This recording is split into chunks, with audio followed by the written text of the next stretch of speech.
கடந்த ஆண்டு மார்ச் மாதம் 27ஆம் தேதி தினத்தந்தி பத்திரிகையில் ஒரு தலையங்கம் எழுதியிருந்தாங்க. அந்த தலையங்கத்தில் ஒரு கார்ட்டூனும் போட்டிருந்தாங்க. அதில் மகளிர் சுயமரியாதையோட வாழ நான் 3 திட்டங்களை செயல்படுத்தி இருக்கிறதாக போட்டு, புதுமை பெண் திட்டம், விடியல் பயணம், நடுநாயகமாக இருக்கக்கூடிய கலைஞர் உரிமை திட்டம் ஆகிய அரியணைகளில் பெண்கள் உட்கார்ந்துருக்கிறதாக வரைஞ்சிருந்தாங்க.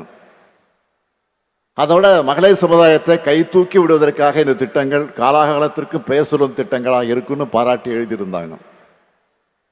இந்த பாராட்டுக்களை எல்லாம் தலையில் ஏற்றிக்காம நெஞ்சில ஏந்தி தந்தை பெரியார், பேரறிஞர் அண்ணா, தலைவர் கலைஞர் ஆகியோர் வழங்கி இருக்கக்கூடிய உணர்வோடு சொல்றேன், இந்த 1000 ரூபாய் என்பது ஒரு தொடக்கம் மட்டும்தான். 10 ஆண்டுகள் பாழ்படுத்தப்பட்ட தமிழ்நாட்டோட வளர்ச்சியை மீட்டெடுத்து